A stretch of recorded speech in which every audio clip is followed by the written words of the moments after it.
This is your one-stop shop to using one of the easiest Town Hall 13 attack strategies, the Yeti Slap, in a fully accurate and condensed guide. Welcome back to Attack Explained. Last time, we went through one of the more crazier lava balloon attacks, the Super Archer Blimp Lotlo, but today, we're going to be going through one of the easiest attacks that you'll want to use with the use of Yetis, Super Wizards, and Bat Spells. So first things first, the army composition is really important. So here is the Yeti Slap army composition alongside its recommended clan castle.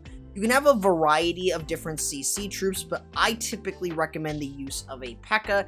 and Ice Golem. But if you want, you can go with more maxed Yetis, which can really help your attack as you move into the core. Now, there are two distinct parts to this army: the Yeti Super Wizard portion and the Bat Spell portion.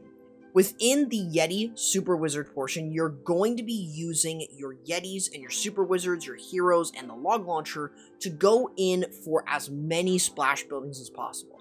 This is going to include the Town Hall, Eagle Artillery, Wizard Towers, the Scatter Shots, and yes, the multi-target Infernos. If you are seeing 2 to 3 single-target Infernos, this is a very easy bet that this strategy will work. However, if you are seeing 2 to 3 multi-target Infernos, this is really where you'll want to send in the Royal Champion to go in and get some really nice value in support of your Yetis and your Super Wizards. This portion is really going to force you to go in towards the Eagle Artillery. If the Eagle Artillery is towards the outside of the base, you might want to attack from a flat side and use the Super Wall Breaker to enter said compartment. Unless it is lined up with the log launcher, you mainly want to focus in on opening the wall and letting a couple of your Yetis remove the Eagle. Otherwise, you're basically using 2 Yetis and 2 Super Wizards on 2 different sides of the base, which is going to create a small but pretty noticeable funnel. That way you can send in everything else through the middle of the base to gather as much splash as possible. You'll need to make sure that you use a Grand Warren ability a bit early to protect the log launcher, which will also in theory protect a lot of your Yetis and Yeti Mites and the Super Wizards with the heroes. This is going to be incredibly important, especially if you're dealing with multi-target Infernos, as you want to get rid of those as quickly as possible.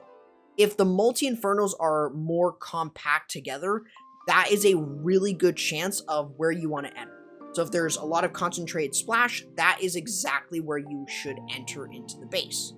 Otherwise, if you're hitting a base with more spread out splash, just make sure that you're able to get and open up as many walls as possible and you're able to get to the Town Hall, as it is really important.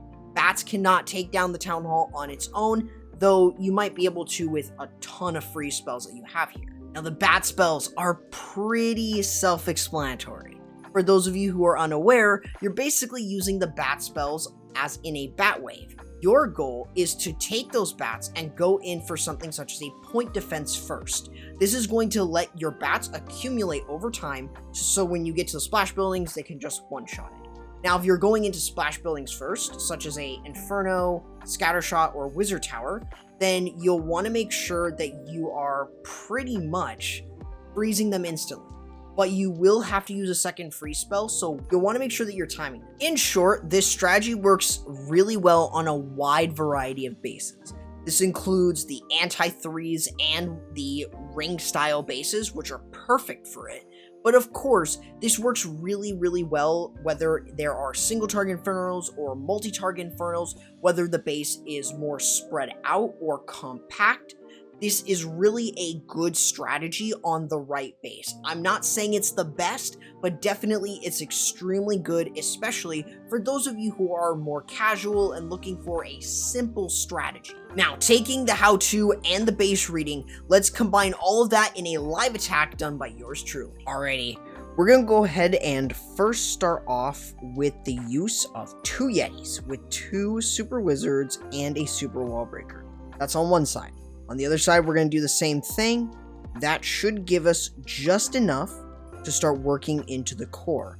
This is where we're going to use 2 Ice Golems with the Log Launcher, the rest of the Yetis, the Super Wizards, and of course the King, Queen, and Grand Warden. We're going to hold on to the Royal Champion, the log launcher will get through the wall. Let's go ahead and use the Warden ability to protect a lot of that. Let's drop in a poison and freeze to take care of the enemy clan castle. Things are looking pretty good. Let's see. Let's use her over here. Pop our queen ability. Use our king ability as well. Town hall goes down. And now that leaves us with the core here. Let's see. Let's run in with the bats. Let's drop a freeze right there. Not looking too bad. Let's drop in another freeze. We still have the Yetis and everything else working on the other side. Let's drop in another freeze. And it looks like we'll be able to get those down. Let's drop in a freeze for the Wizard Tower. And let's drop in one more. And that looks like it's going to be a 3-star. Quite easy. It didn't seem like we got nearly enough, but that is completely fine. Because in the end, our bats are still able to work through, and even though we missed a couple splash buildings, we're still able to get the 3-star. Now, like any attack strategy, you can still fail with this army.